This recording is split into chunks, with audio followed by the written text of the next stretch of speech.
நீங்களோ உங்களை அந்தகாரத்தினின்று தம்முடைய ஆச்சரியமான ஒளியினிடத்திற்கு வரவழைத்தவருடைய புண்ணியங்களை அறிவிக்கும்படிக்கு தெரிந்து கொள்ளப்பட்ட சந்ததியாயும் ராஜரீகமான ஆசாரிய கூட்டமாயும் பரிசுத்த ஜாதியாயும் அவருக்கு சொந்தமான ஜனமாயும் இருக்கிறீர்கள்.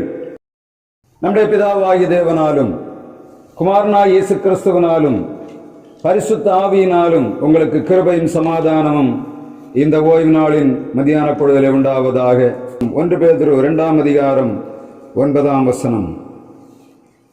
நீங்களோ உங்களை அந்தகாரத்தினின்று தம்முடைய ஆச்சரியமான ஒளியினிடத்திற்கு வரவழைத்தவருடைய புண்ணியங்களை அறிவிக்கும்படிக்கு தெரிந்து கொள்ளப்பட்ட சந்ததியாயும் ராஜரீகமான ஆசாரிய கூட்டமாயும் பரிசுத்த ஜாதியாயும் அவருக்கு சொந்தமான ஜனமாயும் இருக்கிறீர்கள். இங்கே பேதுரு அப்போஸ்தலன் தன்னுடைய நிரூபத்தை எழுதும்போது அவர் சொல்லுகிறார். பேதுரு 2ஆம் அதிகாரம் 1ஆம் வசனத்திலே, இயேசு கிறிஸ்துவின் அப்போஸ்தலனாகிய பேதுரு பொந்து, கலாத்தியா, கப்பத்தோக்கியா, ஆசியா, பித்னியா தேசங்களில் சிதறி இருக்கிறவர்கள் பிதாவாகிய தேவனுடைய முன்னறிவின்படியே ஆவியானவரின் பரிசுத்தமாக்குதலினாலே கீழ்ப்படிதலுக்கும் இயேசு கிறிஸ்துவின் இரத்தம் தெளிக்கப்படுதலுக்கும் தெரிந்து கொள்ளப்பட்ட பரதேசிகளுக்கு எழுதுகிறதாவது, கிருபையும் சமாதானமும் உங்களுக்கு உண்டாவதாக. யாருக்கு எழுதுகிறார்? தெரிந்து கொள்ளப்பட்ட பரதேசிகளுக்கு. இந்த நாளிலே ஆண்டவர்களுக்கு கொடுக்கும்படியாக கொடுக்கப்பட்ட செய்தி, 2026ஆம் வருஷத்திலே நாம் செய்ய வேண்டிய அநேக பணிகள் உண்டு. அவைகளிலே நாம் நிறைவாய் செய்ய வேண்டும் என்று சொன்ன நமக்குள்ளே மாற்றங்கள் உருவாக வேண்டும். நம்முடைய வாழ்விலே ஆண்டவர் மாற்றத்தை தரும்போது அது வெளிப்படுகிறதை நாம் பார்க்கிறோம். எசேக்கியேல் 38ஆம் அதிகாரம் 7ஆம் வசனத்திலே சொல்லப்படுகிறது, நீ ஆயத்தப்படு, உன்னை சார்ந்தவர்களை ஆயத்தப்படுத்து, நீ அவர்களுக்கு காவலாளன் ஆயிரு என்று கர்த்தருடைய வார்த்தை சொல்லுகிறது. முதலாவது நாம் ஆயத்தப்பட வேண்டும், இரண்டாவது பிறரை ஆயத்தப்படுத்த வேண்டும், மூன்றாவது அவர்களுக்கு நாம் காவலாளனாயிருக்கும். எசேக்கியேலுக்கு ஆண்டவர் கொடுத்த தீர்க்க தரிசன வார்த்தை மிக முக்கியமாக எதற்காக கொடுக்கப்பட்டது என்று சொன்னார், ஒரு வருடத்தை நாம் எடுக்கிறோம் என்று சொன்னார். 2026ஆம் வருஷம் ஆரம்பத்திலே வந்திருக்கிறோம். நிறைய காரியங்களை ஆண்டவருடைய சமூகத்தில் நான் ஒப்புக் கொடுக்கிறேன். இந்த வருஷம் நான் இதை செய்வேன், நான் இந்த காரியத்தில் உண்மையா இருப்பேன், நான் நிறைய நேரம் ஜெபிப்பேன், நான் ஒப்புக் கொடுப்பேன், இந்த வேலையை செய்ய போகிறேன், இதுல நான் ஆசீர்வாதத்தை பெறப்போகிறேன் என்று நம்ம 31ஆம் தேதி நைட்டு ஒரு ஆலயத்திலிருந்து என்ன பண்ணியிருப்போம், தீர்மானம் பண்ணி, ஆண்டவரே நான் இந்த வருஷத்துல எதையோ செய்ய போகிறேன், உமக்காக நான் பெரிய மலையை மறைக்க போகிறேன், நான் உமக்காக ஆத்தையெல்லாம் திருப்பி விட போறேன்னு எல்லாம் சொல்லும். ஆனா இந்த 15 நாளை இவ்வளவு தேடி பார்க்கணும், நம்ம எப்படி எவ்வளவு மறைச்சிருக்கோன்ட்டு பார்க்கணும். ஆனா ஆண்டவருடைய வார்த்தையின் பிரகாரம் நாம் செய்யும் போது ஆண்டவர் நம்மோடு கூட இருக்கிறதை கர்த்தருடைய வார்த்தை நமக்கு சொல்லும். ஆதியாகமம் 26ஆம் அதிகாரம் 12ஆம் வசனத்திலே அங்கே ஒரு வார்த்தை சொல்லப்பட, ஈசாக்கு அந்த தேசத்திலே விதை விதைத்தான், கர்த்தர் அவனை ஆசீர்வதித்தபடியினால் அந்த வருஷத்திலே 100 மடங்கு பலன் பெற்றான். ஒரு விவசாயம் செய்யும் போது முதலாவது என்ன பண்ணணும்? விதைக்கணும். ஆண்டவர் தன்னுடைய ஊழியத்தை சொல்லும் போது அவர் விதைக்கிறவனுடைய ஓமையை ஒப்பிட்டு எப்பவுமே சொல்லுகிறதை பார்க்க முடியும். எதற்காக விதைக்கிறார்? எதற்காக ஆண்டவர் விதைத்தார்? விதைக்கும் போது சொல்லுகிறார், நான் விதைக்க போனேன், அந்த விதைக்கிறவன் விதைக்க போனா அது விதைத்தது ஒரு இடத்துல எங்க விழுந்தது? வழியில, நடுவழியில விழுந்தது. சிலது கற்பாறை நிலத்தில் விழுந்தது, சிலது முள்ளுள்ள இடங்களிலே விழுந்தது, சிலதுதான் என்ன பண்ணிச்சு? நல்ல நிலத்தில். நல்ல நிலத்தில் விழுந்தது எப்படி பலன் கொடுத்தது? 100 மேனி தரல, அங்கேயும் என்ன பண்ணிச்சு? 30, 60, 100. அப்படியானால் இயேசுக்கே தெரிஞ்சது எப்படி எங்க விதைச்சாலும் சரி, இப்படி எல்லாம் இந்த 5 கூட்டம் 6 கூட்டம் ஒண்ணு தெரியும் அவருக்கு. ஆனா ஆண்டவர் விதைக்கிற நிறத்தில் அவருடைய ஊழியத்தை நிறைவாக செய்தார். இங்க பேதுரு அப்போஸ்தலனை கொண்ட ஆண்டவர் நமக்கு கொடுக்கிற செய்தி என்னன்னா, நாம் விதைக்க போகிறோம், இந்த மாசத்துல விதைக்கணும். எதுவா இருந்தாலும் சரி, இந்த வருஷத்துக்கு அறுவடையில நீங்க அறுவடை காணணும், வருஷத்துக்கு முடியல அறுவடை காணணும்னா எதையாவது ஜனவரி மாதம் விதைக்கணும். பிசினஸா இருந்தா பிசினஸ்ல விதைக்கணும், வேலைன்னா வேலை ஸ்தலத்துல விதைக்கணும், இல்லாவிட்டா நம்முடைய ஆவிக்குரிய வாழ்வில் ஏதாவது விதைக்கணும். ஏன்னா அறுவடை 100 மடங்கு கவன கர்த்தருடைய கருத்தில் இருக்காரு, விதைக்காம அறுக்க முடியாது. இதைத்தான் ஆண்டவர் சொல்லுகிறார். விதைக்கும் போது நம்ம செய்ய வேண்டிய காரியங்கள் அநேகத்தை இங்கே ஆண்டவர் எழுதுகிறார். முதலாவதாக நாம் விதைக்கணும்னா நமக்குள்ள ஒரு கான்பிடன்ட் வேணும். அப்படிதானே? நம்ம விதை எடுக்கிறோம், எடுத்து விதைக்க போகும்போது இது பலன் கிடைக்குமோ கிடைக்காதோ அப்படின்னு விதைச்சா என்னத்தை கிடைக்கும்? ஒன்றும் கிடைக்கும். விதைக்க போகும்போது நமக்குள்ள ஒரு கான்பிடன்ஸ் இருக்கு, நான் இதை போடுறேன், இந்த 3 மாசத்துல விதைக்கு என்ன இருக்கு? எனக்கு நெல்லு காணணும், இல்லைன்னா உருளைக்கிழங்கு, கேரட், இதெல்லாம் 3.5 மாச பயிர். இவைகள் விதைக்கும் போதே என்ன பண்ணும்? நல்ல அறுவடை கிடைக்கும் என்று தான் விதைக்கும். ஆனா இடையில என்னெல்லாம் நடக்கும்னு தெரியாது. முதல்ல போடும்போது முதல்ல கொஞ்சம் தண்ணி ஊத்திரும். முளைச்சு வந்தோம்னா மழை தண்ணி தேவை இருக்கும், ஆனா தண்ணி கிடைக்காது. இதையும் தாண்டி கொஞ்ச நாள் போகும்போது வளர்ந்து வந்தோம்னா ஒரு புழு வந்து உட்கார்ந்து சாப்பிட்டுட்டு இருக்கும். இது முடிச்சோம்னா புழுவுக்கு எல்லாம் ஒரு அடிச்சு கொஞ்சம் போய் அடுத்து வளர்ந்து மேலே வரும்போது வேற ஏதாவது செய்துட்டு இருக்கும். எல்லாம் முடிச்சு கடைசியில பார்த்தா இந்த உருளைக்கிழங்கெல்லாம் விதைக்கிற இடத்த நான் பார்த்துருக்கேன். கடைசியில பிடுங்குற 3-4 மணி நேரம் அடியில ஆம்பளை ஏறி தின்னுடுது. எப்படி இருக்கும்? ஆனா விதைக்காம இருக்க முடியுமா? விதைக்கிறோம். 3.5 மாசம் கழிச்சு போய் பார்த்தா நாளைக்கு இந்த வாரத்துல எல்லாம் அறுக்கலாம்னு பிளான் பண்ணிட்டு இருக்கும்போது அடியில முழுசையும் சாப்பிட்டு முடிச்சிடும். ஏலி, பெரிய பெரிய ஏலி என்ன பண்ணும்? உட்கார்ந்து சாப்பிடலாம். நம்ம அந்த பண்ணி, பெரிய பண்ணி, காட்டு பண்ணி வந்து ஆடி தள்ளிட்டு போவோம். ஆனா விதைக்கிறவன் என்ன செய்யல? அடுத்தும் திரும்ப அடுத்த வருஷமும் விதைக்கிறாங்க. எப்படி விதைக்கிறாங்க? அடுத்த வருஷம் இந்த வருஷம் நமக்கு காட்டு பண்ணி உழுதுச்சுன்னா காட்டு பண்ணி வராத அளவில் என்ன பண்ணும்? வேலி அடைக்க பார்ப்போம். அதே மாதிரி காட்டு மாடு வருகிறதுன்னா காட்டு மாடு வராத அளவில் அதை எது வருதோ, எது கடைசி நேரத்தில் பிரச்சனை பண்ணுதோ என்ன பண்ணுவாங்க? அதை சரி பண்ணி செய்வதற்காக முயற்சி. அப்படியும் என்ன பண்ணாங்க? 100 மடங்கான பலனை ஒருவரும் கொண்டு வரதில்லை. நம்ம விதைக்கிறோம், ஆனால் கர்த்தருடைய வார்த்தை சொல்லுகிறது விதைக்கும் போது எப்படி விதைக்கணும்? கான்பிடண்டா விதைக்கணும். என்ன கான்பிடன்ட்ல விதைக்கணும்? முதலாவது நம்மகிட்ட மிகப்பெரிய பிரச்சனை என்னன்னா, நாமே நமக்கு எதிரி தான் பெரிய பிரச்சனை. எப்படி? முதல்ல யாரு? வெளியில உள்ள ஆள் இல்ல, விதைக்க போற நமக்கு நம்ம தான் எதிரி. எப்படி? முதல்ல போடும்போது நம்ம சொல்லுவோம், ஐயோ இது வருமா வராதுன்னு. ஃபர்ஸ்ட் நமக்குள்ளே பலவீனத்தை சுமந்து கொண்டு போய் விதைக்க முடியாது. அப்ப ஆண்டவர் சொல்லுகிறார், என்ன ஆகும்? 23ஆம் அதிகாரம் 21ஆம் வசனத்தை 22ஆம் வசனத்தை நம்ம வாசிக்கணும். வாசிக்கும் போது நம்ம விதைப்பதற்குரிய ஒரு கான்பிடன்ஸ் நமக்கு கிடைக்கும். விதைக்கணும் கண்டிப்பா, ஆனா கான்பிடன்ஸோட விதைக்கணும். எப்படி அந்த வாசிக்கலாம்? என்ன? 23ஆம் அதிகாரம் 21, 22ஆம் வசனம். அவர் யாக்கோபிலே அக்கிரமத்தை காண்கிறதும் இல்லை, இஸ்ரவேலை குற்றம் பார்க்கிறதும் இல்லை. அவருடைய தேவனாய கர்த்தர் அவர்களோடு இருக்கிறார். ராஜாவின் ஜெய கம்பீரம் அவர்களுக்கு உண்டு. தேவன் அவர்களை எழுத்திலிருந்து புறப்பட பண்ணினார். காண்டாமிருகத்துக்கு ஒத்த பலன் அவர்களுக்கு உண்டு. முதலாவது நம்ம சரீரம் சொல்லும், ஐயோ நான் பலவீனன். ஆண்டவருடைய வார்த்தை சொல்லுகிறது, அவளை காண்டாமிருகத்துக்கு ஒத்த பலன் உண்டு. அப்ப என்ன பண்ணணும்? நம்ம பலவீனத்தை அறிக்கையிடணும், பலனை அறிக்கையிடணும். இந்த சூழ்நிலை கொஞ்சம் யோசித்து பார்த்தீங்கன்னா தெரியும். இஸ்ரவேல் ஜனங்கள் எகிப்திலிருந்து விடுதலையாகி வருகிறார்கள். சிவந்த சமுத்திரத்திலிருந்து விடுதலை ஆனாங்க. இப்பொழுது யோர்தானை கரைக்கு பக்கத்துல வந்துட்டாங்க. அது போற முன்னாடி மோவாபின் சமவெளிக்கு பக்கத்துல வந்து பாலாக்குக்கு முன்னாடி, அவனுடைய தேசத்துக்கு முன்னாடி, ஏதோ தேசத்துக்கு முன்னாடி உட்கார்ந்து இருக்கிறாங்க. இப்ப இந்த ராஜா பார்க்கிறான், பாலாக் இந்த இஸ்ரவேல் ஜனங்களை யுத்தம் பண்ணி ஜெயிக்கவே முடியாது. எப்படி? இஸ்ரவேல் ஜனங்களை யுத்தம் பண்ணி ஜெயிக்க முடியாதுன்னு தெரிஞ்சு அவ்வளவு பெரும் கூட்டம் ஒண்ணு பூமியை, நான் சொல்றேன், பூமியில வெட்டுக்கிளிகளை போல பறந்து கிடக்குது. 20 லட்சம் பத்தையா கிடக்குது. இவன் பாக்குறான், இவன் நாட்டுக்குள்ள போனாங்கன்னு என்ன பண்ண? அவன் சொல்லுகிறான், இந்த ஜாதி உள்ள போச்சுன்னா முன்னாடி இருக்கக்கூடிய புல்மேடு பின்னாடி பாலைவனம் ஆகிடும். எல்லாம் அரிச்சுட்டு போயிடுவாங்க. ஆடு மாடு ஜனங்கள் எல்லாம் தேசத்தை அரிச்சுட்டு போனான்னு பயம். இப்ப பாக்குறான், என்ன பண்றதுன்னு தெரியல. யுத்தம் பண்ணா ஜெயிக்க முடியாது. இப்ப என்ன பண்ணுகிறான்? இவனை சபித்த ஒருவேளை இவனுடைய காரியங்கள் முடிஞ்சு போகும். அப்ப என்ன பண்ணுகிறான்? ஒரு பிளேயாமுள்ள தீர்க்கதரிசிய கூப்பிடுகிறான். அப்படிதானே? இவனுக்கு ராஜாவுக்கு என்ன வந்தது? யுத்தம் பண்ணி தவந்து போனான், முடியல. இப்ப என்ன பண்ணுகிறான்? தீர்க்கதரிசியை கூப்பிடுறான். அவனுக்கு தெரிஞ்ச தீர்க்கதரிசனம் சாபம் போட்டா இவன் மொத்த நாசம் என்னன்னு தெரிஞ்சு போச்சு. இப்ப என்ன பண்ணுகிறான்? பாலாக் இந்த பிளேயாமை கூப்பிடுகிறான். எது? கூலி கொடுக்கறதுக்காக கூப்பிட்டு ஆளை அனுப்புறான். ஆளை அனுப்பியாச்சு. அங்க நம்ம பிளேயா மண்ணாச்சி உட்கார்ந்து இருக்கிறார். வந்த உடனே கேட்கிறாங்க, இப்படி ராஜா ஒரு காரியத்துக்காக கூப்பிட்டு இருக்காரு. என்ன காரியம்? இப்படி ஒரு பெரிய கூட்டம் எழுத்திலிருந்து வந்திருக்கு. அது என் தேசத்தை மூடி கிடக்கிறது. இது உள்ள வந்துச்சுன்னா இந்த தேசம் பாழாய் போயிடும். நீர் இவர்களை சபித்தால் அவர்கள் சபிக்கப்பட்டவர்களாகி போவார்கள். எனவே நீர் வர வேண்டும் என்று சொல்லி கூப்பிடுகிறான். நல்ல தீர்க்கதரிசி என்ன பண்ணான்?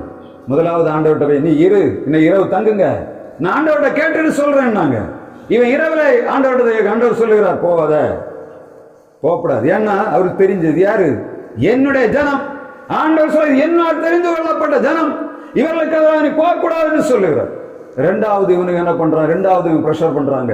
அவன் சொல்றாங்க, அந்த ராஜா சொல்றான், உனக்கு வீடு வீடு நிறைய பொண்ணு தருவேன், உனக்கு அது தருவேன். இந்த இஸ்ரவேல் ஜனங்களை ஜெயிக்க சொல்லுகிறான், வீடு நிறைய பொண்ணு நான் உனக்கு கொடுக்கலான்னு இருக்கிறேன். என்ன பண்ணணும்? வரணும், சபிக்கணும். இவன் ஆண்டவர்கிட்ட ரெண்டாவது போன ஆண்டவர் சொன்னார், நீ போ, ஆனா என்ன சொல்லணும்? நான் சொல்லுகிற வார்த்தையை தவிர ஒரு வார்த்தை நீ பேசக்கூடாது. நான் எதை சொல்லுகிறேனோ அதை சொல்லணும், நீ போ அப்படி என்று சொன்ன. இவர் நல்ல அழகா காலையில கழுதையில சேனம் கட்டி வார வழியில் தான் உங்களுக்கு ஹிஸ்டரி தெரியும் இல்லை, 22ஆம் அதிகாரத்தை நீங்க படிச்சு பார்த்தா தெரியும். இவர் கிளம்பி வருகிறார். வந்து வழியில வரும்போது என்னாச்சு? கழுதை குறுக்க நின்னுது. கழுதையை போட்டு அடிச்சான். அடிச்சு முடிக்கும் போது கழுதை என்ன பண்ணுச்சு? பேசிச்சு. நீ ஏன் என்ன அடிக்கிற? வழியில இருக்கிறத பாரு அப்படி என்று சொன்ன. கழுதை கண்ணு முதல்ல திறந்தது, தீர்க்கதரிசி கண்ணு அப்புறமா தான் திறந்தது. ஆனா நடந்தது என்ன? இதெல்லாம் முடிச்சாச்சு, கண்ணால பார்த்துட்டு தான் போறான். ஆண்டவர் இதெல்லாம் கிரியை செய்யறான்னு தெரிஞ்சாச்சு. இப்பொழுது போகிறான். போன பாலா கிட்ட வந்தாச்சு இல்ல, எதுக்காக? பொருளாசை உள்ள கொஞ்சம் இருக்கு, எப்படியாவது கொஞ்சம் சொல்லிட்டு போகலாம் அப்படின்ட்டு சொல்றான். நீ சரி காளையை ரெடி பண்ணு, ஒரு காளையை ரெடி பண்ணி எனக்கு கொடு, நான் போய் பேசுறேன். நீ பலிபீடத்தை ரெடி பண்ணி இவன் விசாரிக்க போகிறான். ஆண்டவர் திருப்பி கேட்டோம். ஆண்டவர் சொல்லுகிறார், நான் சொல்லுகிற தவறத்தை நீ பேசக்கூடாது. நான் இந்த ஜனங்களை சபிப்பதற்காக உன்னை கொண்டு வரல. இவன் எவன் சபிக்கிறதுக்காக கூப்பிட்டு வந்தானோ அவனுக்கு முன்னாக வைத்து உன்னை ஆசீர்வதிக்க போகிறேன். எப்படி இருக்கு? ஆண்டவர் அப்படிப்பட்ட ஆண்டவர்.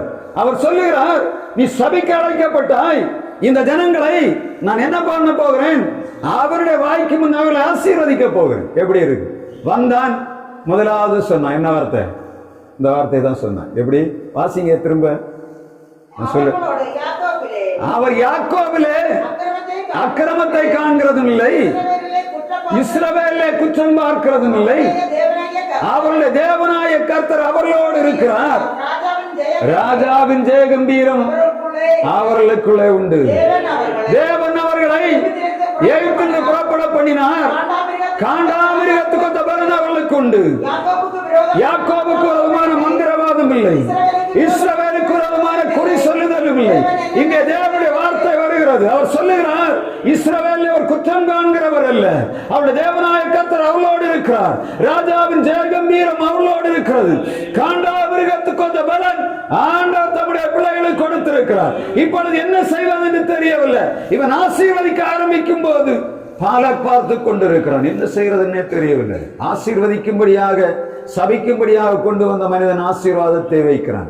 மிக தெளிவா நம்ம பார்க்க வேண்டிய காரியம் என்னன்னா, இன்னைக்கு இந்த 2026ஆம் வருஷம் நமக்குள்ள கொண்டு போக வேண்டிய ஒரு செய்தி, இந்த வருஷத்தில் நீங்க செய்யக்கூடிய எல்லா காரியத்துக்கு முன்னாடி முதல்ல வைக்க வேண்டியது, இந்த மாதம் தலை மாதம், வருஷத்துக்கு தலை மாதம். ஒரு வருஷத்துக்கு 12 மாதம் உண்டு. ஒரு தலை மாதம்னா ஜனவரி, பிப்ரவரி. இந்த தலை இதுல நீங்க பெற்றுக்கொள்ளக்கூடிய வைக்கக்கூடிய எல்லா காரியத்தையும் அந்த வருடம் முழுவதும் நிறைவேற்றும்படியாக ஆண்டவர் கிரியை செய்வார். சோர்வுகள் பலவீனங்கள் வரும்போது சொல்லணும். என்ன சொல்லணும்? என்னுடைய ஆண்டவர் யார்? அவர் என்னோடு கூட இருக்கிறார். ஆண்டவர் யோசேப்போடு கூட இருந்த போது சிறைச்சாலை தலைவனுடைய கண்களில் தயவு கிடைத்தது. இவன் செய்த காரியங்கள் எல்லாம் கர்த்தர் வாய்க்க பண்ணினார். வசனம் மிக தெளிவாக சொல்லுகிறது, யாரோடு கர்த்தர் இருந்தாரோ அவர்கள் மூலமாய் கர்த்தர் அதிசயங்களை செய்தார். அவர்கள் மூலமாக தேசங்களை அசைத்தார். அவர்கள் மூலமாக பெரிய காரியங்களை செய்வார். முதலாவது நம்ம கேட்க வேண்டிய காரியம் என்னன்னா, நான் செய்கிற வேலையில கர்த்தர் என்னோடு கூட இருக்கிறார். இதை ஃபர்ஸ்ட் கேட்கணும். நம்ம செய்யக்கூடிய வேலை வாய்க்க இல்லையா, முதல்ல கேட்க வேண்டிய கர்த்தரனோட இருக்காரா? அது எப்படி கேட்கறது? எப்படி தெரியும் கர்த்தர் நம்மோட இருக்காரான்னு? எப்படி தெரியும்? கர்த்தர் உங்க கூட இல்லைன்னா எப்படி கண்டுபிடி, இருக்குன்னா எப்படி கண்டுபிடிக்கும்? அது மாத்திரம் கர்த்தர் உள்ள இருக்கிறாருன்னா வசனம் உள்ள இருக்கும். ரொம்ப கவனமா இருக்கணும். எப்ப நம்ம ஒரு வசனத்துக்குள்ள இருக்கிறோமோ அப்ப கர்த்தர் இருக்கிறார். எப்ப வசனம் இல்லையா கர்த்தர் கூட இல்லை. ரொம்ப தெளிவா புரிந்து கொள்ளணும். கிறிஸ்தவ உலகம் இன்றைக்கு பாழ்பட்டு போக காரணம் என்னன்னா, வசனம் இல்ல. என்ன பண்ணுகிறார்கள்? இஷ்டம் போல வாழுகிறார்கள். கிறிஸ்தவன பேரை வைக்கிறாங்க, உள்ள வசனம் இருக்கிறது இல்லை. என்ன நடக்குது? வசனம் இருக்கிறவன் வசனம் இல்லாதவன் என்ன பண்ணுவான்? மாம்சீகத்துல கொண்டு போடுவான். ஆனா வசனம் இருக்கிறவன் என்ன பண்ணுவான்? மாம்சத்துல ஒண்ணும் செய்ய முடியாது, ஆவியில இருந்து அவன் ஜெயிப்பான். நம்ம செய்ய வேண்டிய வேலை என்னன்னா, ஆண்டவர் நமக்குள்ள இருக்கிறாருன்னா வசனம் உள்ள இருக்கு. வசனத்தை அப்ப எப்படி எப்ப ஆண்டவர் உள்ள இருக்கிறாருன்னா அப்ப அதுக்கு அர்த்தம் என்ன? நம்ம காலையில எழும்பி முதலாவது கிச்சன்ல போய் கொளுத்துக்கு முன்னாடி, பைக்கை ஸ்டார்ட் பண்ணக்கு முன்னாடி, அங்க காலையில போய் உட்கார்ந்து பைபிளை உட்கார்ந்து ஒரு வசனத்தை வாசித்து ஒரு அதிகாரம் வாசிக்கும் போதே தெரியும் அங்கே ஏதாவது ஆண்டவர் வச்சிருப்பார். ரொம்ப வாசிக்காவிட்டாலும், ரொம்ப பெரிய வேலையாக இருந்தாலும், ஒரு அதிகாரத்தை எடுத்து நீங்க படிச்சு பாருங்க. 2 தடவை படிங்க, 3 தடவை படிங்க, ஒரு வார்த்தை கண்டிப்பா அன்னைக்கு பகல் முழுவதும் உங்களை நடத்தக்கூடிய காரியங்கள் இருக்கு. தேவன் கூட இருக்கிறார் என்பதற்கு அடையாளம் உங்களுக்குள்ள வசனம் இருக்கணும். வசனம் இல்லையா, தேவன் இல்ல. நீங்க சொல்லுங்க, ஐயோ நான் கிறிஸ்தவன் ஜெபம் பண்ண போனேன், ஒன்னும் நடக்காது. வசனம் உள்ள இருக்குதா? ஆண்டவர் சொல்ல அநேக நேரங்களில் பார்த்தீங்கன்னா நம்ம செய்யும் போது ஆண்டவர் ஆவியான்னு சொல்ல இல்லை செய்யாதுன்னு சொல்ல, உள்ள இருக்கும் வசனம் உடனே வரும். நீங்க பார்த்தீங்கன்னா அதை அனுபவிச்சவங்களுக்கு தெரியும். நம்ம சில நேரங்களில் அது நானே டெஸ்ட் பண்ணியிருக்கேன். ஆண்டவர் முதல்ல ஸ்டெப் வைக்கும்போது தடை பண்ணுவார். தடை பண்ணும்போது தெரிஞ்சிடணும் தேவ சித்தம் இல்லை.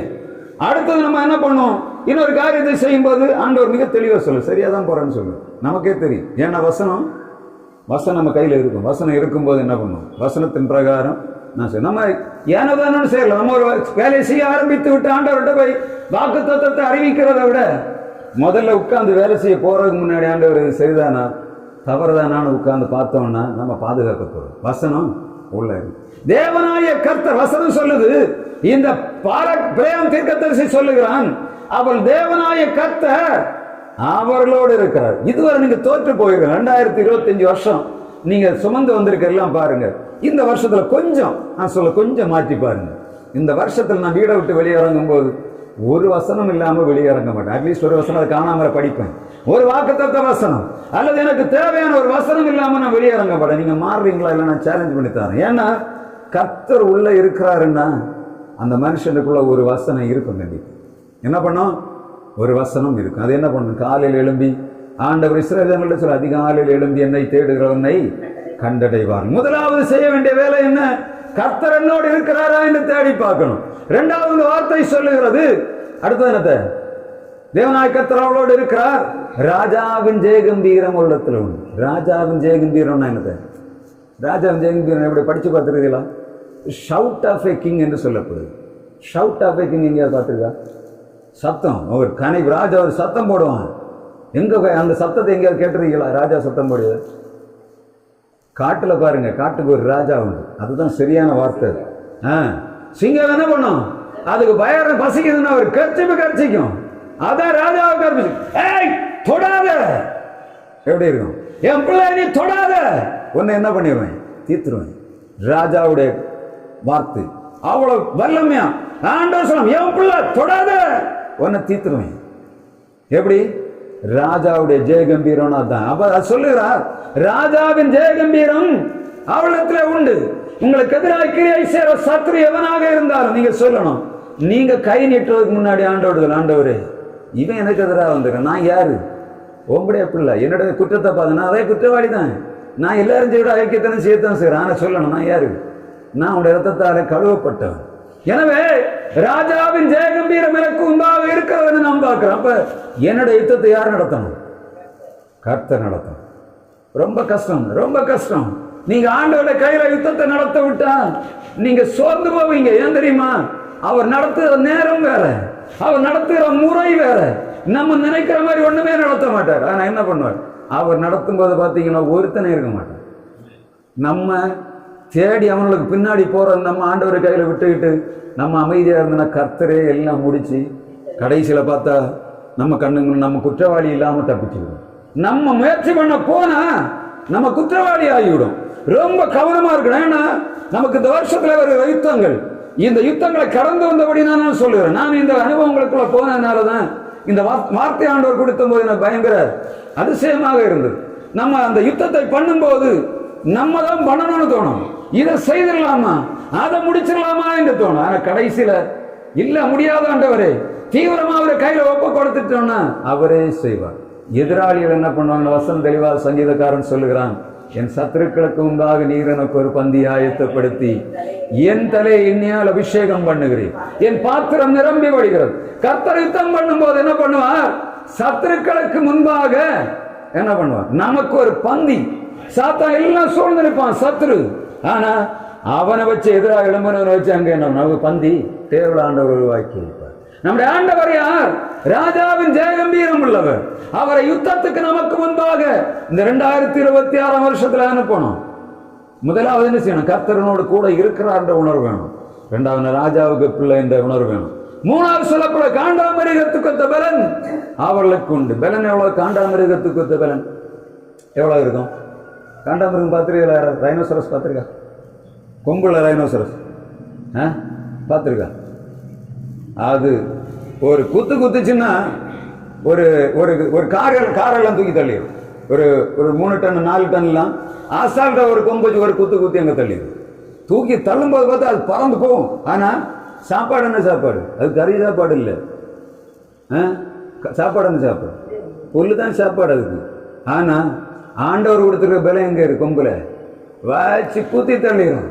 காண்டாமிருகத்துக்கு பலன் ஆண்டவர் வைத்திருக்க. சாத்தான் வருகிறான், எதிராளி வரும்போது காண்டாமிருகத்துக்கு ஒத்த பலனை தருவார். எப்படி? நீங்க மற்ற மிருகங்களுடைய கொம்பையும் காண்டாமிருகத்தை கொம்பையும் நீங்க கொஞ்சம் வித்தியாசம் பார்த்தீங்கன்னா தெரியும். காண்டாமிருகத்தை கொம்பு என்ன? காண்டாமிருகத்தை கொம்பு வெட்டுனா நம்ம ரத்தம் வரும்.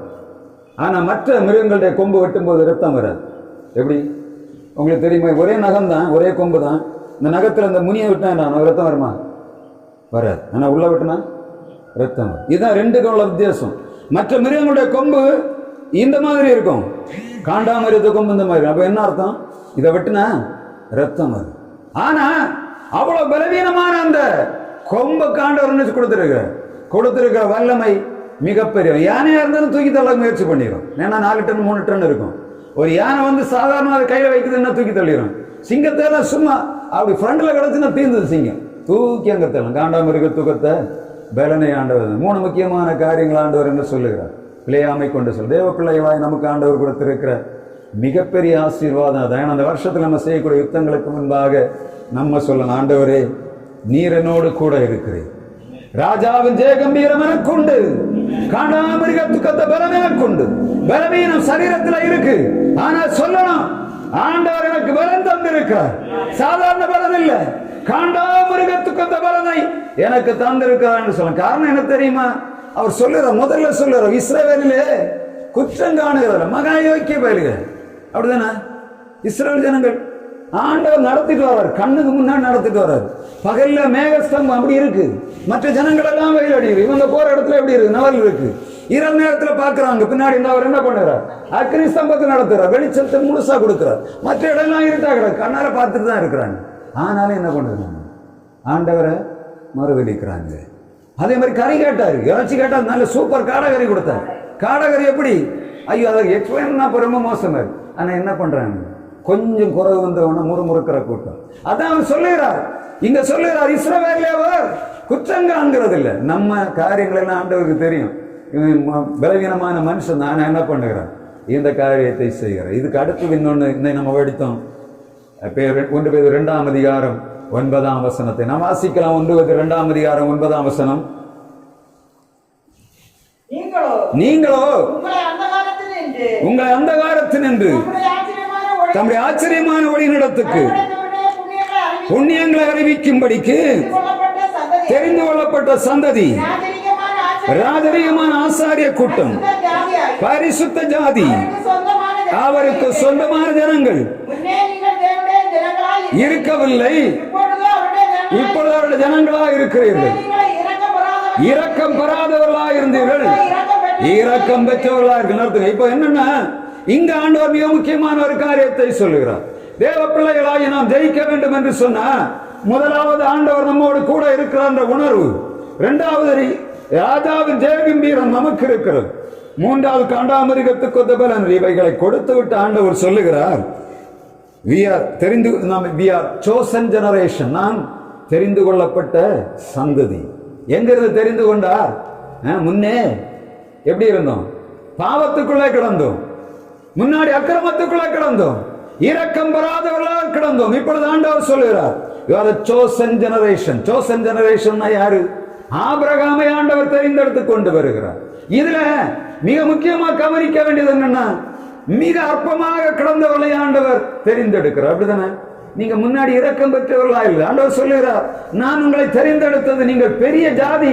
உபாகமம் 16ஆம் அதிகாரம் 2ஆம் வசனம் நினைக்கிறார் சொல்லப்படுகிறது, நான் உங்களை தெரிந்து கொண்டது நீங்கள் பெரிய வசதி உள்ளவர்கள், நீங்க வாய்ப்புள்ளவர்கள், பெரிய ஞானிகள், கல்விமான்கள், அறிவாளிகள் என்று தெரிந்து கொள்ளவில்லை. அவர் சொல்லுகிறார், உபாகமம் 16ஆம் அதிகாரம் 2ஆம் வசனத்தை வாசித்து பரிசுத்தமான ஜனங்கள் சொந்த ஜனங்களால் தெரிந்து கொண்டார். இப்ப என்ன சொல்லுகிறாருன்னா, இந்த ஆண்டவர் சொல்றார், உங்களை தெரிந்து கொண்டது எல்லா ஜனங்களும், நீங்க பெரியவங்க என்று உங்களை தெரிந்து கொள்ளவில்லை, நீங்கள் அற்பமானவர்கள் என்று சொல்லி எண்ணிக்கையிலே குறைவானவர்களை ஆண்டவர் தெரிந்தெடுக்கிறார். இரண்டாவது அவர்களுக்கு என்ன கொடுக்கிறார்? முதலாவதாக ஆண்டவர் அவர்களை பார்த்து சொல்லுகிறார், தேவ சோசன் ஜெனரேஷன். இரண்டாவதாக ஆண்டவர் சொல்லுகிறார், ராஜரீக ஆசாரிய கூட்டம், ராயல் பிரீஸ்ட்ஹுட். இது நீங்க பாத்தீங்கன்னா 3 விதமான ராஜரீக ஆசாரியத்தை ஆண்டவர் வைத்திருக்கிறார். 3 விதமான ஆசாரியம். அது 1 பேதுரு 2ஆம் அதிகாரம் 5ஆம் வசனத்திலும், எபிரேயர் 7ஆம் அதிகாரம் 14ஆம் வசனத்திலும் 24ஆம் வசனத்திலும் சொல்லப்படுகிறது. முதலாவது ஆண்டவர் ராஜரீக ஆசாரிய கூட்டத்திற்கு எதற்காக தெரிந்தெடுத்தார்? ஆண்டவருடைய புண்ணியங்களை அறிவிக்கும்படி தெரிந்து கொண்டார். 1 பேதுரு 2ஆம் அதிகாரம் 5ஆம் வசனம் சொல்லுகிறது, ஜீவனுள்ள கற்களை போல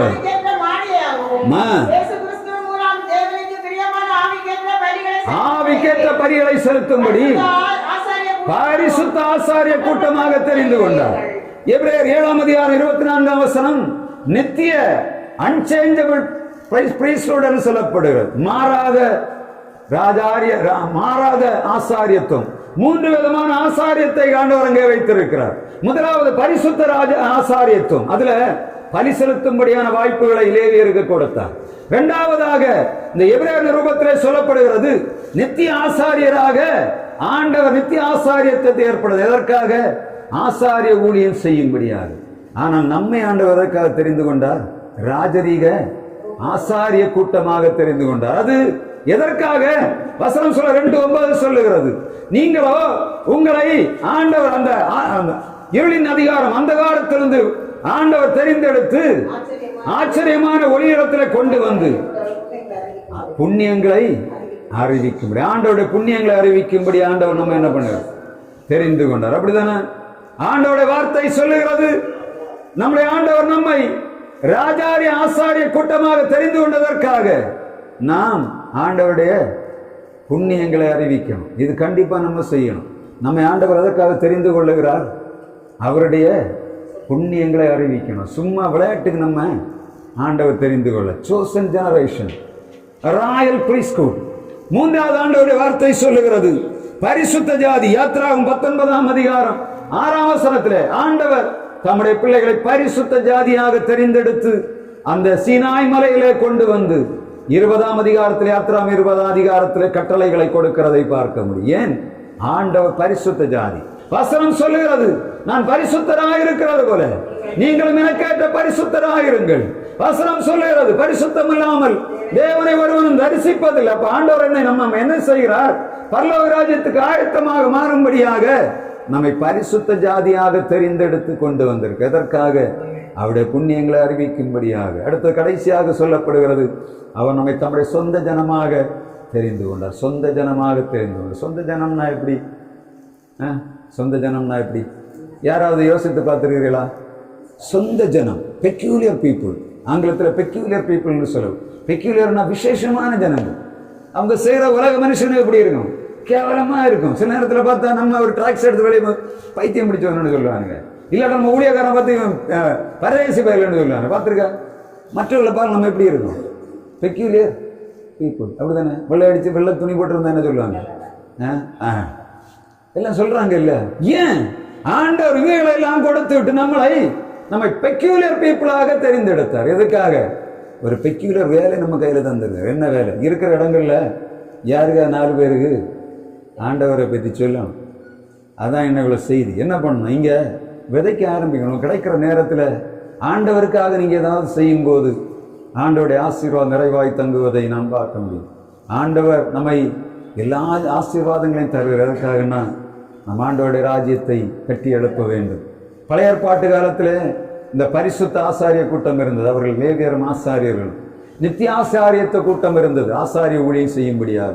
புதிய ஏற்பாட்டு கால நமக்கு ஆண்டவர் தந்திருக்கிற ராஜரீக ஆசாரிய கூட்டம். இது ஆண்டவருடைய புண்ணியங்களை அறிவிக்கும்படியாக நமக்கு கொடுக்கப்பட்ட பணி. எங்க இருந்தாலும் சரி, நான் கிறிஸ்தவன் என்று சொல்லுவீங்கன்னா, அவருடைய சொந்த ஜனம் என்று சொன்னா என்ன பண்ணணும்? ஆண்டவருடைய புண்ணியங்களை மகத்துவங்களையும் இருக்கிற இடத்துல அறிவிக்கணும். அதுதான் ஆண்டவர்களிடத்தில் எதிர்பார்ப்பு. சொந்த ஜனம்னா நான் உங்களுக்கு மிக தெளிவாக சொல்லணும்னா, நம்ம ஒரு பிளேட்டில் இல்லை ஹோட்டலில் போய் சாப்பிட போகிறோம், ஒரு பிளேட்டில் பொருள் கொண்டு வச்சிருக்கு, ஒரு சிக்கன் வைத்திருக்காங்க, நம்ம குடும்பத்தில் 4 பேர் உட்காந்து சாப்பிட்றோம் இல்லையா, கணவன் மனைவி பிள்ளைகள் உட்காந்து சாப்பிட்றாங்க.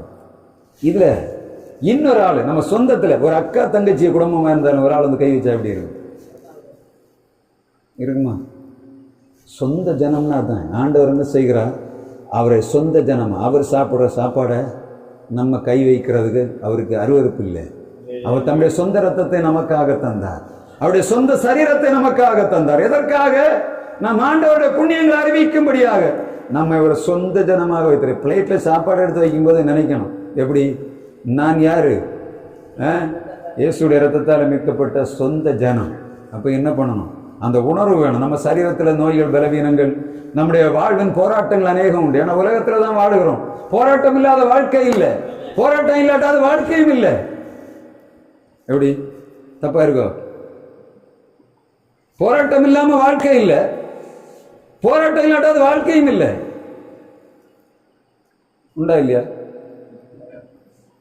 அது வாழ்க்கை இல்லை, போராட்டம் இல்லாட்டா வாழ்க்கை இல்லை. சும்மா செத்த பணம் மாதிரி தான். போராட்டம் என்னதான் என்ன பண்ணோம்? சண்டை போட தோணும். சண்டை போட்டா என்ன வரும்? ஒன்னில் உடம்புல பலன் வரும், இல்லை சரீரத்தில் வரும். சண்டை போட்டா சண்டை கோழி ரொம்ப நாள் ஓடும், சண்டை இல்லாத கோழி சீக்கிரம் செத்துக்கும். தெரியுமா தெரியாதா? அப்ப வாழ்வில் எவ்வளவு போராட்டம் இருக்கோ அவ்வளவு நம்ம சரீரத்தில் ஆண்டவர் பலனை ஏற்றுகிறார். ஆவியில், ஆத்மாவில், சரீரத்தில் பலனை ஏற்றுறதுனாலே எவ்வளவு பிரச்சனை இருக்கு அவன் தான் என்ன பண்ணுவான், அந்த பிரச்சனையை ஜெயிக்கக்கூடிய வல்லமையோட. அதுக்கப்புறம் மற்ற பிரச்சனை பார்த்தா எப்படி ஊதி தள்ளிடும். இந்த பிரச்சனையை கடந்து போட்டா இப்போ பயந்து உட்காந்து எப்போ பிரச்சனையை தூக்கி அடி அப்படி வெளியே வர இது என்னத்த அப்படின்னு தோணும். உண்டா இல்லையா? அப்போ நம்ம எப்படி இருக்கணும்? கூட்டம் ஜெயிக்கிற கூட்டமாக இருக்கணும். அப்போ என்ன செய்யணும்? நமக்குள்ள அறிக்கையிட வேண்டிய, நமக்குள்ள இருக்கக்கூடிய இந்த தடையை உடைக்கணும். இந்த வருஷத்தில் 2026 நீங்கள் உணர்ச்சி வசப்பட்டு ஒன்றும் செய்ததில்லை இல்லை. ஏன்னா சில நேரத்தில் நம்ம பேசும்போது உணர்ச்சி வசத்தில் ஏதாவது பண்ணி தொலைக்கிறாங்க. பொறுமையாக உட்காந்து ஆண்டவருடைய சமூகத்தில் ஜெபம் பண்ணி ஒவ்வொரு காரியமாக ஸ்டெப் பை ஸ்டெப்பாக செய்து பாருங்க. சண்டை போடையில ஐயோ எனக்கு மாப்பிள்ளை என்ன சண்டை போட்டு கிடக்காரு, தாக்கு பிடிச்ச முடியல. பொண்டாடி சண்டை போடுற, ஐயோ தாக்கு பிடிச்ச முடியல. ஐயா அது இல்லாட்டா வாழ்க்கையே இல்லை. சண்டை போட்டால் தான் என்ன பண்ணும்? உயிரோட இருக்கணும்னு எல்லாரும் என்ன பார்த்தா சொல்றாங்க, ஐயோ எனக்கு மாப்பிள்ளை சரியில்லை, ஃபுல்லாக கத்திட்டே கிடக்கு. அது கத்தாட்டா நீ செத்து போத. அந்த பிரச்சனை எப்போ பண்ணணும்? இது இப்போ ரொம்ப லேட்டாக தான் நான் கண்டுபிடிச்சேன். நான் அதுக்கப்புறம் யோசிச்சேன், செத்து கிடப்பேன். திடீர்னு பார்த்தா ஒரு சண்டைக்காரன் வருவான், அவனை போராடின என்ன பண்ணணும்? எழும்பி போடும். அப்புறம் பார்த்தா நல்ல பலன் வந்துருக்கு. எழுப்பி பார்த்தா ஆண்டவரே தந்த சண்டைக்காக நன்றி அப்படிதான் சொல்ல தோணும். நம்ம கிடந்தா என்ன பண்ணும்? விழுந்து செத்துக்குவோம். அதனால போராட்டங்கள் இருக்கிறோமா, போராட்டத்தை சக்கரை மாதிரி சாப்பிடணும். எப்படி? இந்த வருஷத்துல எந்த போராட்டம் வந்தாலும் சரி சேர்ந்து சக்கரை குறிச்சாகணும். குடும்பத்தில் வந்தாலும் சரி, பிள்ளைகள்கிட்ட வந்தாலும் சரி, நம்முடைய வாழ்வில் வந்தாலும் சரி, இந்த போராட்டம் நம்ம தள்ளி போடாது. நமக்கு தெரியணும் ஆண்டவர் என்ன பண்ணுறாரு. ஆண்டவருடைய பெர்மிஷன் இல்லாமல் ஒரு சிங்கிள் காரியம் நடக்காது. இதான் பெரிய கவனிக்கும். என்ன நடந்தாலும் சரி, நீங்க சண்டை போட்டாலும் சரி, அவர் இல்லாம நடக்காது. அவர் எந்த பண்றாருன்னா அங்க ஏதோ செய்யறாருன்னு அர்த்தம். அதனால பிரச்சனைகள் வாழ்வில் என்ன பண்ணும்? தேவன்னு கேளுங்க. ஆண்டவரை சோதனையை சகிக்கிற மனுஷன் பாக்கியவான், அவன் உத்தமன் என்று விளங்கினவன், கர்த்தர் அருளின ஜீவ கிரீடத்தை அவன் பெறுவான். சோதனை இல்லைன்னு சொல்லல, சோதனையை சகிக்கிற மனுஷன் பாக்கியவான், அவன் உத்தமன். யாரு? சோதனை சகிக்கிறவன் உத்தமன். அப்ப கொடுத்துட்டு சோதிப்பார். ஐயோ ஐயோ என்ன ஆண்டவரை இப்படி தந்துரு, நான் இது இல்லையா கேட்டேன், நான் இது இல்லையா நினைச்சேன், நான் இப்படி இல்லையா நினைச்சேன், இப்படி ஆகி போச்சே. அதான் சோதனை. அப்படிதானே? சோதனையை சகிக்கும் போது ஆண்டவருடைய நீங்க கவலையப்படாதுன்னு அந்த சோதனையை பார்த்து ஒரு சிரிப்பு சிரிச்சான் உள்ள. ஏன்னா ஒரு ஆள் திட்டுச்சுன்னா, நான் இப்போ படிச்சிருக்காதான், நல்லா திட்டும் போது உள்ள ஒரு சிரிப்பு பேசியிருப்பேன். ஆஹா, வெளியே முகத்திர கண்டா கொண்டு போடுவேன். அப்போ என்ன பண்ணும்? உள்ள சிரிக்கணும். சிரிச்சுட்டு அந்த பண்ண அந்த கோபமா இருக்கும். இல்லைன்னா நம்ம அங்கேருந்து வந்தோடனே திரும்ப ஒரு வார்த்தை எழுத்து பேசணும், முடிஞ்சது, எல்லாம் சாப்டர் க்ளோஸ். அது வரும்போது காமெடியா உள்ள ஒரு சிரிப்பு சிரிக்கணும். ஆஹா பிசாசு வந்திருக்கான் அப்படின்னு நினைச்சிட்டீங்கன்னா போதும், எல்லாம் ஓடும். இல்ல ஐயோ அவர் குத்துறாரு, நானும் திரும்ப குத்தணும் நினைப்பேன். குத்தம் சேரும்போது வெட்டு தான் நடக்கும். அங்க ரத்த கலரியா கிடக்கு வீட்டுல. கடைசியில பார்த்தா பெரிய குழப்பம். அதனால ஆண்டவர் நம்ம எப்படி தெரிந்து கொண்டிருக்காரு நினைவு வேணும். யாரு நம்ம ஆண்டவர்? யார் நம்முடைய ஆண்டவர்? யார் அவர்? யாரு? ஜீவனுள்ள தேவன். அவர் இஸ்ரவேலிலே குற்றம் காண்கிறவர் அல்ல. ராஜாவின் ஜெயகம்பீரம் அவர்களுக்கு உண்டு. அவர் அவளோடு கடந்து போகிறார். நம்முடைய ஆண்டவர் நம்மை ராஜாக்களும் ஆசாரியருமாக மாற்றி அவர் நம்மை தெரிந்து கொண்டு நம்மை வேறு பிரித்து பரிசுத்தப்படுத்தி நம்முடைய ராஜ்யத்துக்கு சுவிசேஷத்தை தெரிந்து கொண்டிருக்கு. எல்லா பிரச்சனையும் மத்தியிலும் சுவிசேஷம் அறிவிக்கும். எப்படி அறிவிப்பீங்கன்னு தெரியும். நான் ரெக்கார்ட் பண்ணிட்டு இருக்கேன். என்னுடைய செய்தி ஒவ்வொரு நாளும் யூடியூப்ல நான் எங்க பிரசங்கம் பண்ணாலும் ரெக்கார்ட் பண்ணுவேன். உள்ள நடந்துட்டு இருக்கு வேலை. நான் யூடியூப்ல போடுவேன். ஏன்னா எனக்கு கிடைக்கிற நேரம் எல்லாம் நான் எங்கெல்லாம் விதைக்கிறேனோ அதெல்லாம் எனக்கு பின்னாடி அறுவடை கிடைக்கும். ஏன்னா நான் அநேக சோர்ந்து கிடக்கிற நேரத்தில் நான் நல்ல வெள்ளமையாக ஜோம் பண்ணிட்டு பிரசங்கம் பண்ணிட்டு வந்து உட்காந்துருப்பேன். திடீர்னு சோர்ந்து போகும். அப்போ தான் எடுத்து போடுவேன். என்னுடைய எடுத்து காட்டு சொல்லுவேன். நான் போட்டு கேட்கும்போது எனக்குள்ள வரும் ஒரு வேகம், நான் தான் பிரசங்கம் பண்ண நாயத்துன்னு இருக்கும். அப்போ என்ன பண்ணுகிறேன், அதை கரெக்டாக கண்டுபிடிச்சா நான் ரெக்கார்ட் பண்ணி போய் எடிட் பண்ணி இன்னைக்கு 2 நாளைக்குள்ள ஏற்றுறேன். 7 செய்தின்னு அப்படியே கிடக்கு. கலைஞ்ச வாரம் முழுசாக ஏற்றிட்டேன். இன்னும் ஒரு 5 செய்தி 6 செய்தி பெண்டிங்கில் இருக்குது. ரொம்ப கஷ்டம். 10-30 GB கிட்ட வரும் ஒரு நாள் செய்தி. அதெல்லாம் ரெடி பண்ணி ஒரு செல்லு கடைக்காரத்தை கொண்டு போய் அவர் வைஃபை வச்சுரு அவர்களை ஏற்றி விடுவேன். அது பொறுமை. இதோட வேலை முடியாது எனக்கு. இன்னும் இந்த செய்தி 4 மணி நேரத்தை வேலை இருக்குது. 5 மணி நேரத்தை வேலை இருந்தால் தான் யூடியூப்புக்குள்ளே போகும். நான் சும்மா இருக்கல. நான் ஓடிட்டு கிடக்கிற ஓட்டத்தில் என்னை மகள்கிட்ட நேரத்தை சொன்னேன், நான் செய்து போடுற ஊழியம் அது எனக்கு பிரயோஜனம் இருக்கும், உங்களுக்கு பிரயோஜனம் இருக்கும், என்னுடைய தலைமுறைக்கு ஆசிரியர். அவர்கள் ஆண்டோட வருகை தாமதிக்குமானா நான் இன்னைக்கு செய்து வைக்கிற ஊழியம் யாருக்கு இருக்கும்? என்னுடைய தலைமுறைகளுக்கு கையில் அது போகும். என்னைக்காவது ஒருத்தன் எழும்பி இப்படி ஒரு தாத்தா இருந்தார் என்று சொல்லுவேன். அதுதான் நான் ஆண்டவர்கிட்ட கேட்க. பணம், பொருள், செல்வம், ஐஸ்வர்யம் எல்லாம் மாறி போகும். அங்கே வைக்கக்கூடிய ஊழியம் ஒரு நாள் மாறி. அதெல்லாம் பாஸ்டர் ஒரு சின்ன பிரசங்கம் பண்ணாலும் நான் எல்லாத்தையும் சொல்லுவேன், ரெக்கார்ட் பண்ணி உங்களுக்கு யூடியூப்ல ஏற்றி விடுங்க. நான் பாஸ்டர்டே சீக்கிரம் போடுவேன். 5-6 நான் பண்ணி வச்சிருக்கேன். கொஞ்சம் போயிடும். அதை எடுத்து போட நேரம் இல்லை. நான் மற்ற மாதிரி ரெடி பண்ணல. இன்னும் ஒரு நாள் பாஸ்டர் ஒரு நாள் போட முழுசாக ரெக்கார்ட் பண்ணி அவர் ஒரு சேனலை கிரியேட் பண்ணி அவர் செய்த ஊழியத்தை 5-6 நாள் கேட்கணும், எல்லாரும் பார்க்கணும். ஏன்னா ஒவ்வொரு மனிதனுக்குள்ளும் ஆண்டவர் தரிசனத்தை வைத்திருக்கிறார். அவங்களுக்கு ஒரு நோக்கத்தை கொடுக்கிறார். அவங்க ஊழியம் செய்யணும். நீங்க வீடுகளில் உங்களுக்கு கிடைக்கிற நேரத்தில் ஒரு யூடியூப் சேனல் ஓப்பன் பண்ணி சும்மா தான் இயேசுவை பற்றியதை அறிவிங்க. இல்லைன்னா உங்க தாளந்துகளை நீங்க பயன்படுத்துங்க. ஏன்னா நம்ம இன்னைக்கு செய்கிற நாளைக்கு நமக்கு பிரயோஜனமாக இருக்கு. அநேக நேரங்களில் சோதனைகளை நாங்கள் தாங்குவதற்கு ஆண்டவர் படிகளை வைத்திருக்கிறார். எனவே நம்ம செய்யக்கூடிய ஊழியத்தை சிறப்பாக செய்யும். நான் எங்கே இருந்தாலும் சொல்ல, யாராவது ஒரு ஆள் ஃபோன் பண்ணா நான் சொல்லேன், இந்த இடத்துல இருக்கு, நீ போட்டு பாரு என்று சொல்லு. எனக்கு ஜெபம் பண்ண முடியலை, அப்படியா எனக்கு பண்ண முடியலை, அந்த சேனலை ஓப்பன் பண்ணி பாரு, அதில் ஏகப்பட்ட பிரசங்கம் பண்ணி வச்சிருக்கேன், ஏகப்பட்ட ஜெபங்களை பண்ணி வச்சிருக்கிறேன். எதையாவது போட்டு கேளு, ராத்திரி உறக்கம் வர இல்லையா, அதை கேட்டுக்கிட்டே தூங்கு என்று சொல்லு. நம்ம என்ன பண்ண முடியும், பேச முடியாது. ஆனால் அது பேசும், எந்த நாட்டில் இருந்தாலும் பேசும். அதனால கர்த்தருக்கு நம்ம செய்யக்கூடிய ஊழியம் இந்த உலகத்துக்கு ஆசீர்வாதம். எனவே நாம் ஆண்டவரால் தெரிந்து கொள்ளப்பட்ட சந்ததி என்ற உணர்வு வேணும். நம் ராஜரீக ஆசாரிய கூட்டம் என்ற உணர்வு வேண்டும். நம்முடைய ஆண்டவர் நம்மை வேறு பிரித்து பரிசுத்த ஜாதியாக வைத்திருக்கிறார் என்ற உணர்வு வேணும். நம்ம என்ன பண்ணணும், நம்ம ஆண்டவருக்கு ஒரு பெக்யூலர் பீப்புளாக நம்ம ஆண்டவர் தெரிந்து வைத்திருக்கிற உணர்வு வேணும். இந்த வருஷத்துல நீங்க இந்த செய்தியை கொண்டு போகணும். ஆண்டவர் இந்த வருஷம் நான் ஜெயிக்கணும், எவ்வளவு போராடி இருக்கிறேன், இதை இந்த காரியங்கள் நான் விழுந்து கிடக்கிறேன், என் குடும்பத்துல வருது, எனக்கு மனைவி சின்ன வார்த்தையை வச்சுட்டு இருக்கேன், அப்படி என்ன நினைத்திருந்தோன்னா அதை தூக்கி வெளியே போகணும். ஏன்னா கணவர் காலத்தில் திட்டுறாரு, சாயங்காலம் வர தூக்கி வச்சுட்டு தூக்கி வெளியே போட்டுட்டு நைட்டு சாயங்காலம் என்ன பண்ணணும், புது மனுஷி ஆகணும். இது என்னடான்னா இவன் செய்யக்கூடிய காலம் என்னன்னா, காலையில் இருந்தாலும் திட்டிட்டு போவார், வெளியே போன உடனே இவன் எடுத்து உள்ள வச்சிருப்பாங்க. சாயங்காலம் வரும்போது அப்படியே பத்தி எடுத்து நிற்க. ஆனால் அவன் மனுஷன் அங்கெல்லாம் போயிட்டு என்ன பண்ணுவான், எல்லாம் முடிச்சுட்டு வந்து வீட்டுக்கு போகணுமே அப்படின்னு போனா வீட்டில் என்ன இருக்கும் அப்படி நீங்கள் பாம்பு பற்றி கொடுப்போம். என்ன ஆடும் அந்த ஆள் பேசி முடிஞ்சா மறந்து போயாச்சு. சாயங்காலம் சொல்ல என்ன காலத்தை திட்டு காலத்தை விட்டாச்சு, நீ அதை இன்னும் சுமந்துட்டு யாருன்னு சொல்லு. இந்த பழக்கம் ரொம்ப மோசமாக இருக்கணும். கிறிஸ்தவர்கள் என்ன பண்ணுது, டைவர்ஸ், எங்க பார்த்தாலும் டைவர்ஸ். காரணம் என்னவோ என்ன திட்டாரு, காலத்தை பொண்ணு திட்டாம யார திட்டுவாரு, அவர் தெருவில் போறையா திட்டுவாரு, சொந்த சரீரத்தை திட்டாம யார திட்டுவாரு. ஆண்டவர் கல்யாணம் கைப்பிடிச்சு விடும்போது சொல்றாரு, இவர்கள் இருவரும் ஒரே மாமிசமா இருக்கிறார். அப்போ யார் திட்டுவாரு, கொண்டாட்டி தான் மாப்பிள்ளை திட்டுவாரு, மாப்பிள்ளைய தான் கொண்டாட்டி திட்டம், யார திட்டாங்க. ஆனா தூக்கி வச்சுட்டு மொத்தமா அப்படியே கொண்டு சுமைக்க எல்லா பாவம். இந்த வருஷம் சுமக்கப்படாது. அதான் அந்த வருஷத்துல முதல் செய்தி. கேட்டவொன்னே இப்படி கேட்ட அப்படி விடுங்க. ஏன்னா ஏதோ சூழ்நிலைகள், 2 பேரும் ஒரே கேரக்டர் இல்லை. பொண்ணு ஒரு குடும்பத்திலேருந்து, ஒரு ஆண் இன்னொரு குடும்பத்திலேருந்து, அப்படிதானே?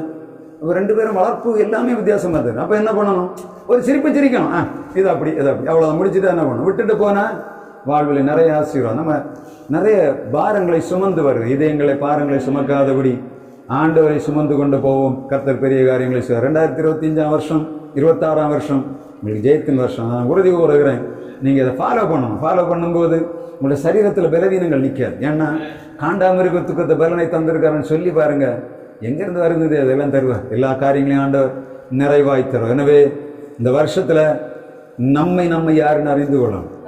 அதுதான் மிக முக்கியம். இந்த வருஷத்தின் ஆரம்பத்தில் நான் யாரு, என்னுடைய தகுதி என்ன, என்னுடைய பலன் என்ன, என்னுடைய ஆண்டவர் யார், நான் எப்படிப்பட்ட ஆளுன்னு உணர்வு நம்மகிட்ட வந்துட்டாலே நம்ம ஜெயிப்போம். அதை கொண்டு வரணும். கழிஞ்ச வருஷத்து 25 வருஷம் தோல்வி இருக்கா, தூக்கி துப்பில போடுங்க.